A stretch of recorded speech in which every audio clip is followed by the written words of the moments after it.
Pemirsa, Polsek Talang Kelapo sudah menangkap sikok pelaku pembunuhan di Pangkalan Benteng Banyu Asin. Namun pihak keluarga korban meminta keadilan pada Kapolda Sumsel untuk menangkap 3 pelaku lainnya yang masih buron.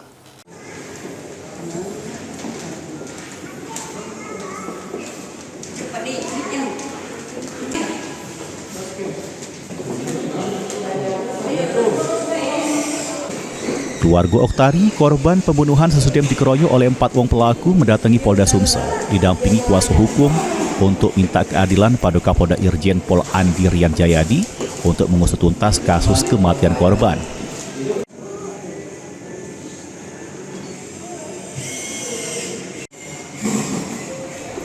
Sesudah kejadian, polisi berhasil menangkap salah sikok pelaku yang ini sudah dipenjara.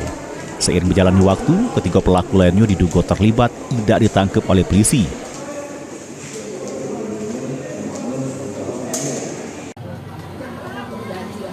Lehernya biru galau. Yang mana yang kena tujat tuh? Bu, ayah yang tahu kan Ustaz. Oh, yang kena tujat tuh mana perutnya? Di Hulu Hati. Ngapa itu? Di Hulu Hati, nah Bu, yang kena tujanya. Di Hulu Hati nih? Iya, mungkin lah diincar kali. Itulah pendarahan tuh. Kurang darah kemarin tuh.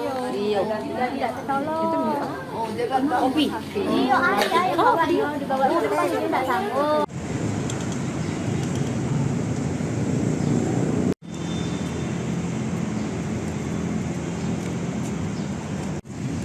Oleh karena itu, berdasar ke bukti yang ada, pihak keluarga minta Kapolda untuk memerintah ke Polsek Talang Kelapo untuk menangkap ketiga pelaku lainnya tersebut.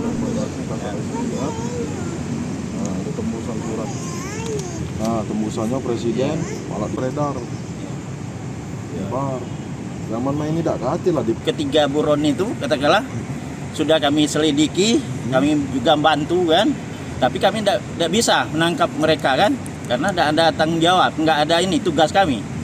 Nah, kami laporkan tapi nggak ada reaksi. Ya ini ada saksinya, ya yang tahu. Yang melihat Pak ya? Iya, yang melihat langsung. Kami mengajukan permohonan kepada Kapolda Sumatera Selatan untuk meminta dilakukan penangkapan terhadap pelaku pembunuhan terhadap anak klien kami yang sampai saat ini dari Polsek Talang Kelapa tidak ada upaya untuk melakukan pencarian terhadap 3 pelaku yang masih DPO. Berapa hari sudah kejadian itu kan yang satu itu masih kerja. Kejadian penganiayaan yang berujung kematian korban bermula akibat cekcok mulut di kedai tua kawasan Pangkalan Benteng Banyu Asin pada awal Agustus 2025. Pihak keluarga berharap polisi cepat menangkap ketiga pelaku lainnya. Bisa jadi. Mulyadi, PAL TV. Jadi jelas ke kakek Bu dari pihak keluarga kan?